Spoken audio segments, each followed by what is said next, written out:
by looking for the moon near the star Antares, both probably pretty easy to see, weather permitting.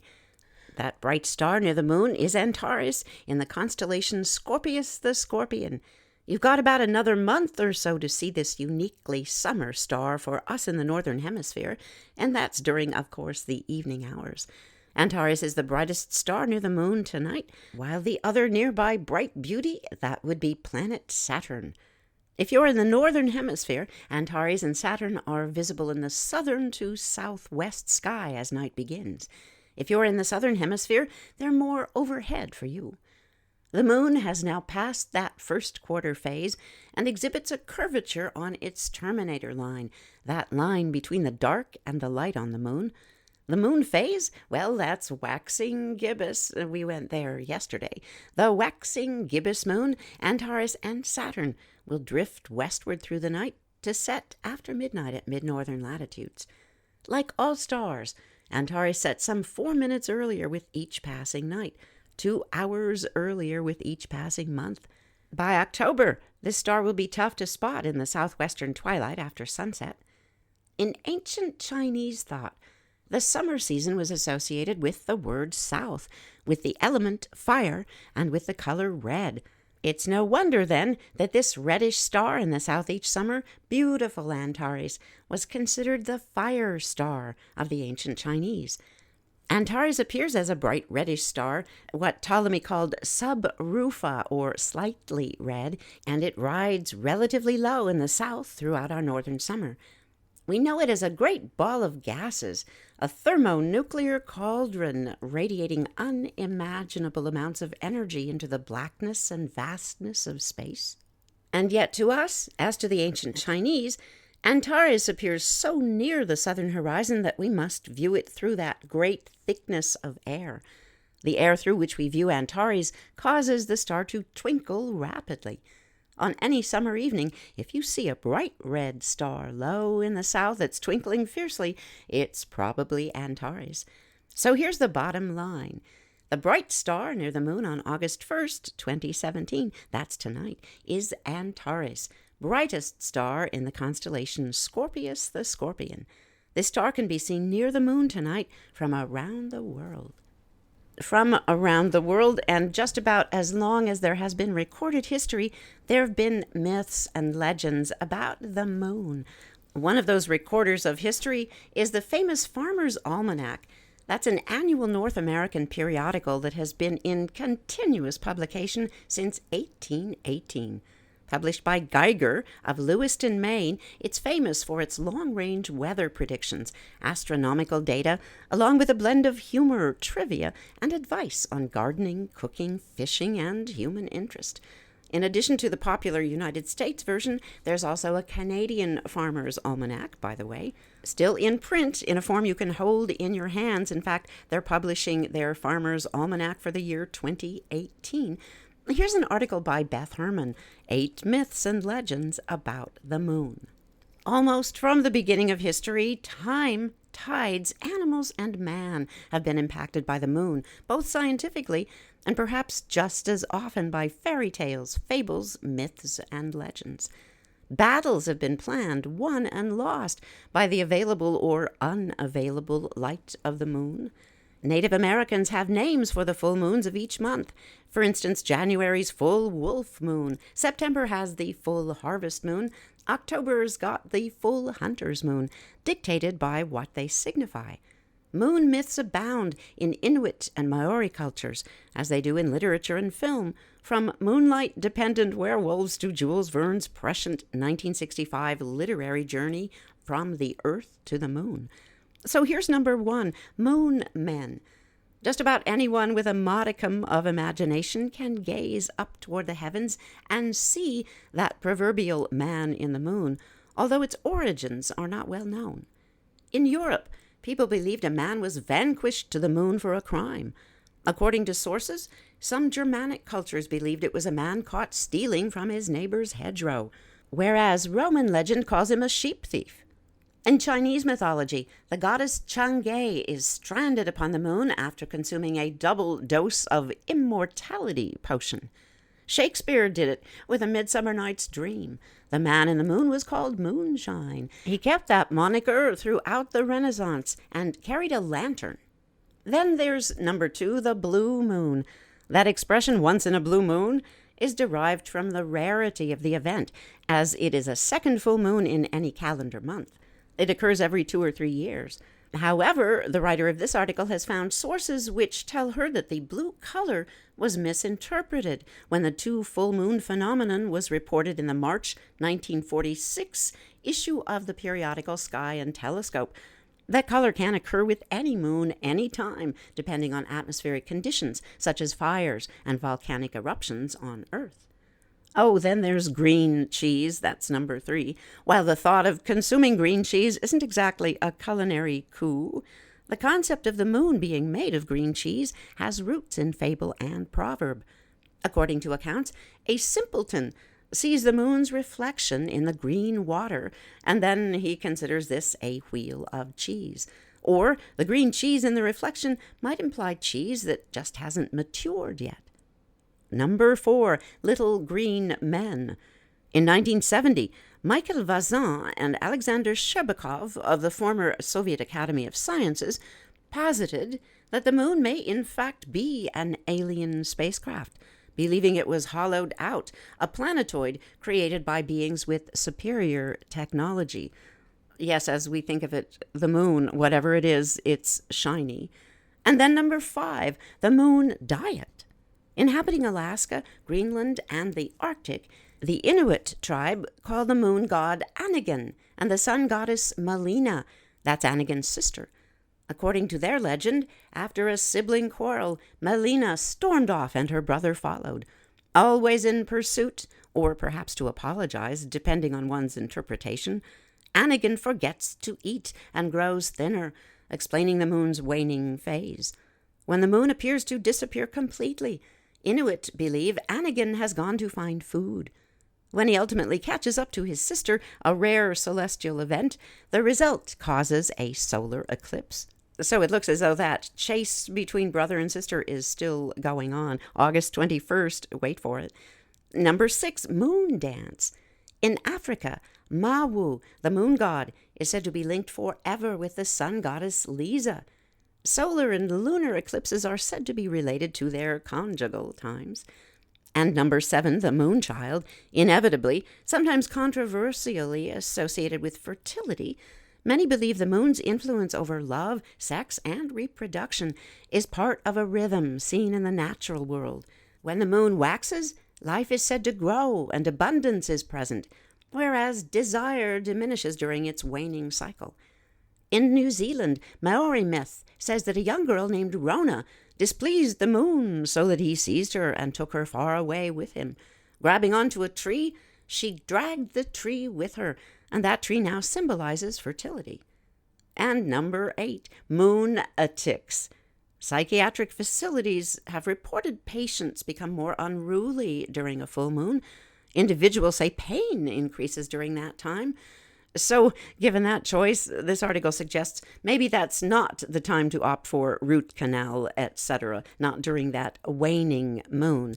And although police departments nationwide don't admit there is any uptick in reports, behavior, etc. during a full moon, there are others who might take issue with that. Just a bit of fun moon stuff to take us into the month of August. From BGRnews.com with a byline from Mike Wehner, here's a headline. NASA will get to test its planetary defense system way sooner than we thought. NASA is extremely interested in building a true asteroid defense network that could spring into action as soon as a threat is detected, destroying or diverting a space rock before it can do any damage here on Earth.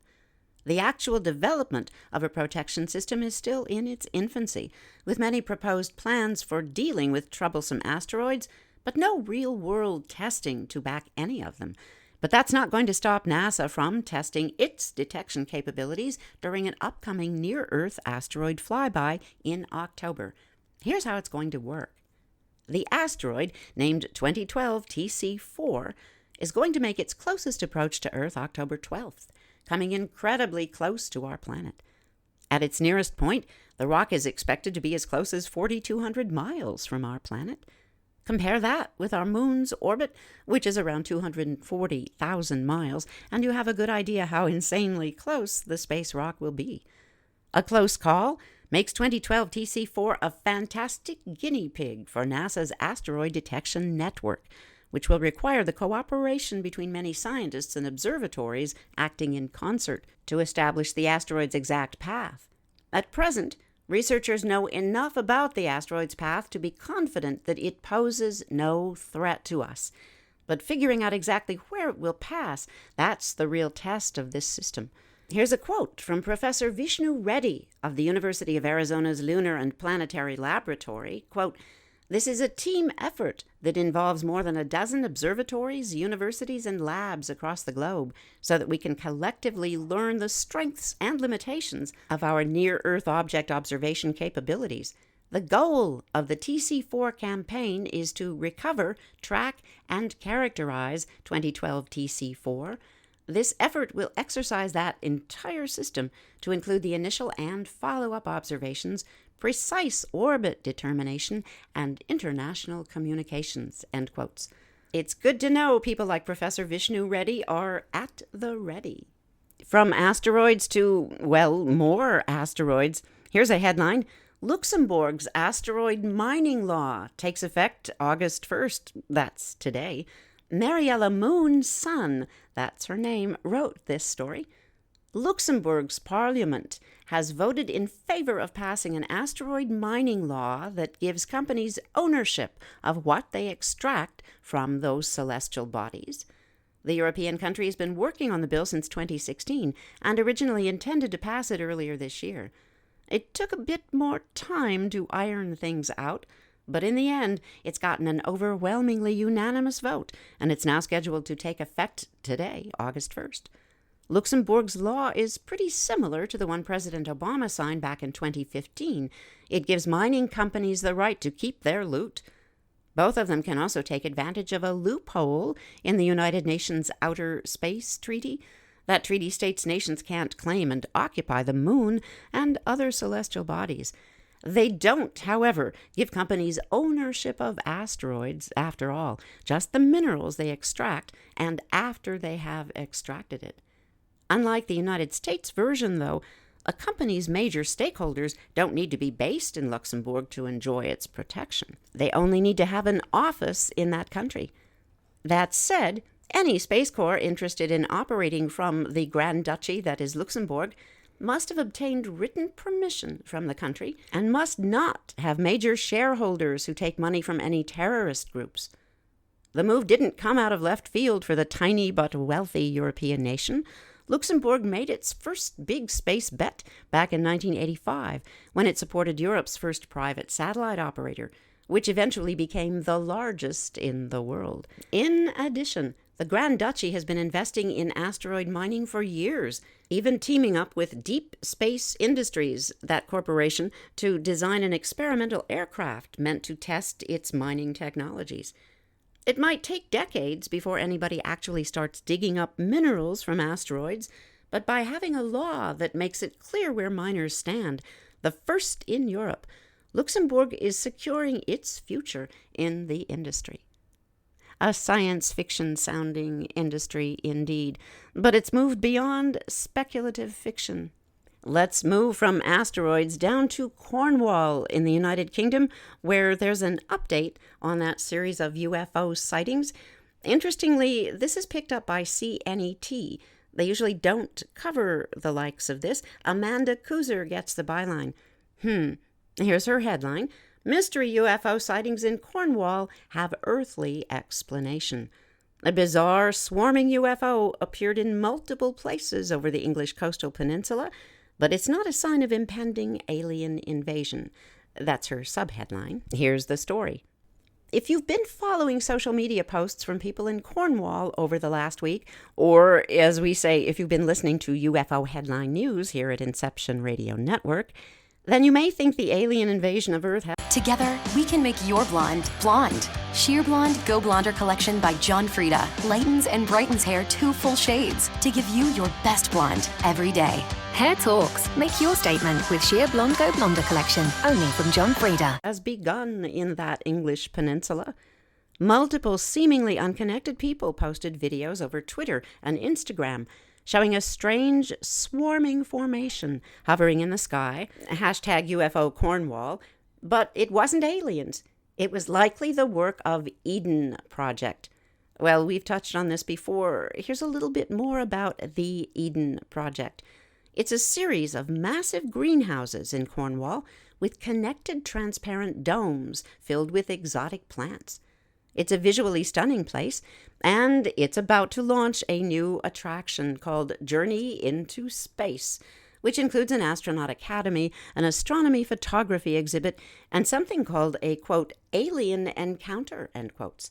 So the swarming UFO videos seem to have been orchestrated by the Eden Project. Yes, that looked likely last week, as a publicity stunt tied to the alien-themed part of their experience. The Eden Project describes the alien encounter as, quote, an alien spaceship has crash-landed at Eden, and its inhabitants are stranded here. We're working on a way to communicate with these mysterious life forms. Can you help us decode their signals and language? End quotes. And according to Amanda Kuzer, who wrote this, it sounds a bit like the 2016 movie Arrival. A tweet on Monday included a short video showing the swarm UFO beaming down to the Eden Project, and that seems to confirm the origin for the social media videos. The Eden Project has not yet responded to any request for comment. Well, this broadcaster found some response earlier this week, but it was rather cryptic. As far as marketing stunts go, the UFO sighting's a decent one. The Eden Project had the good sense to create an interesting-looking presence that mimics natural phenomena like insect swarms or that thing called a starling murmuration. Yup, enormous flocks of birds, generally starlings, moving and twisting, forming and unforming in the sky. It just doesn't look like anything natural. Some people will be disappointed to discover this hoax, but never fear, says Amanda Kuzer, there will always be more UFO sightings to enjoy. We have a little bit of mixed emotion regarding this story being covered at all by CNET. The long and the short of it, it's kind of a mainstreamish website.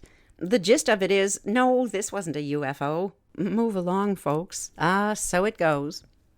Let's move along and go to Spokane, Washington. Our source here is television station KQH and their website. Here's the story. Was there a UFO sighting at Skyfest? Well, hold on. First of all, what is Skyfest? Okay, here it is.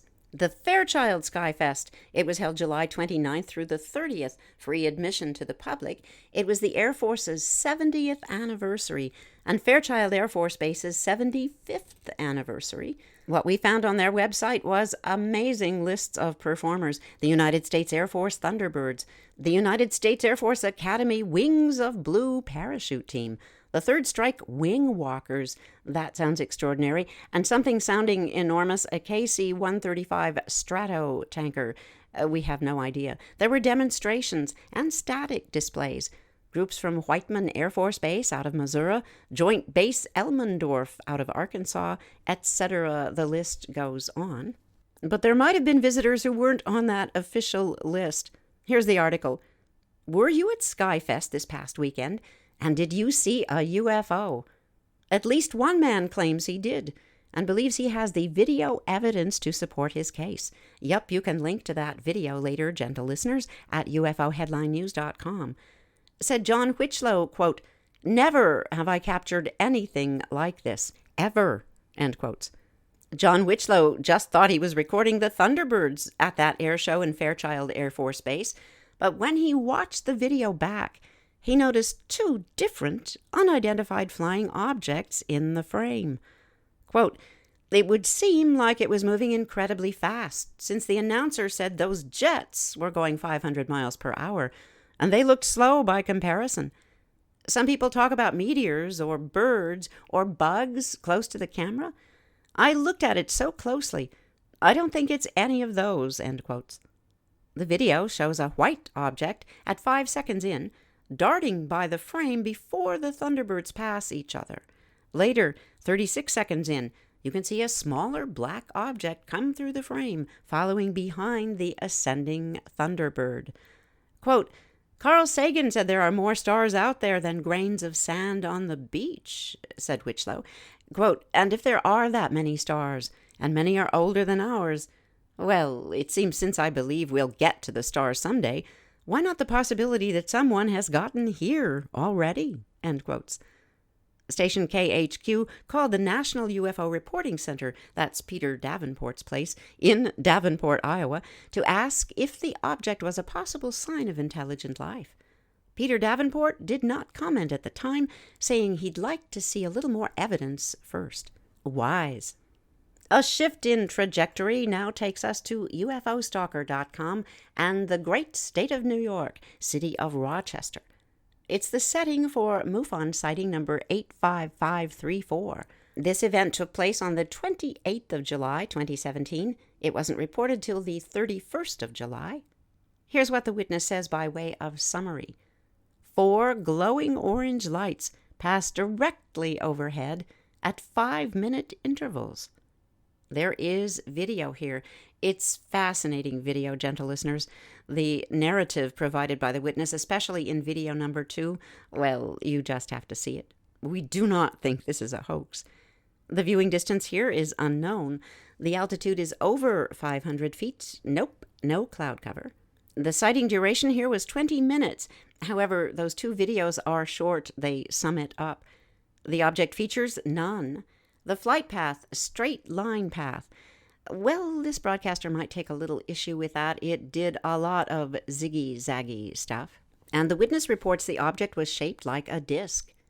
Weather-wise, in Rochester, New York, maximum temperature at the time of the sighting, 72 degrees Fahrenheit, 22 degrees Celsius. Minimum temperature, 56 degrees Fahrenheit, 13 degrees Celsius. Weather conditions don't seem to play any part here, other than the temperature and visibility. Here's the sighting in the first-person words of our witness.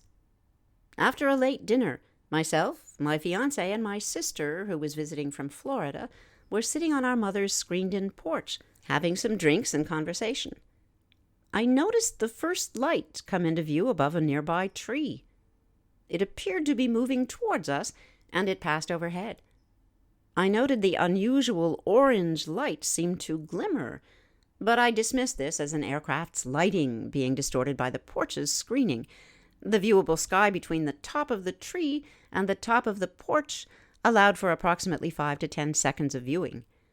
The Greater Rochester International Airport is nearby, and aircraft can routinely and readily be seen in this area.